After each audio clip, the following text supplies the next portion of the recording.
Welcome to டெக்ஸிவில் Dubai. இன்றைக்கான வீடியோவில் வந்து ஷட்டரிங் ஒர்க் பண்ணும்போது எந்த டைப் ஆஃப் நெயில்ஸ் வந்து யூஸ் பண்ணுறோம், அதோடைய சைஸ் என்ன, அதோடைய ரேட் என்ன அப்படின்ற பற்றி தான் பார்க்க போகிறோம்.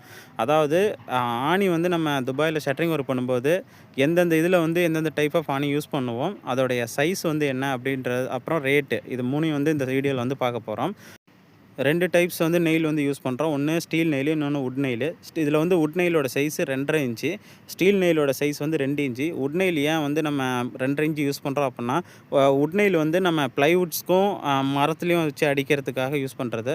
ஸோ அதோட திக்னஸ் வந்து ஜாஸ்தி இருக்கிறதுனால அதில் அடிக்கும்போது நமக்கு பெரிய சைஸில் வந்து ஆணி இருக்கணும். ஸோ அதனால் வந்து 2.5 இன்ச் ஆணி யூஸ் பண்ணுறோம். இதே வந்து நமக்கு ஸ்டீல் நெயில் வந்து பார்த்திங்கன்னா ப்ளைவுட்டுக்கும் காங்கிரீட்டுக்கும் ஜாயின் பண்ணுறதுக்காக அடிக்கிறது மட்டும்தான் வந்து ஸ்டீல் நெயிலு. ஸோ ப்ளைவுட்டோட திக்னஸ் வந்து பார்த்திங்கன்னா 18 mm. இதில் வந்து நம்ம 2 இன்ச் ஆணி வந்து அடிக்கும்போது 2 சென்டி ப்ளைவுட் போனாலும் மீதி 3 சென்டி காங்கிரீட்லேயோ பிளாக்லேயோ நமக்கு வந்து உள்ளே இன்செர்ட் ஆகும். ஸோ வந்து நமக்கு அதுவே போதுமானது. ஸோ இதான் மேக்ஸிமம் இந்த சைஸ் யூஸ் பண்ணுறது. இந்த பாக்ஸ் வந்து பார்த்திங்கன்னா இந்த மாதிரி 80 பாக்ஸ் வந்து பார்த்திங்கன்னா நமக்கு 120 கிராம்ஸ் பக்கம் வரும். அதே வந்து இது வுட் நெயில் வந்து 10 கிலோ இருக்கிறது வந்து பார்த்திங்கன்னா 40 கிராம்ஸ் வரும். ஸ்டீல் நெயில் வந்து பார்த்திங்கன்னா நம்ம ஊர் காசுக்கு 2500 வரும், மொத்தமாக 80 பாக்ஸு. அதே வுட் நெயில் வந்து 1 கிலோ 4 கிராம்ஸ்னால் 1 கிலோ 100 ரூபா அந்த ரேஞ்சில் வரும். Okay friends, thank you.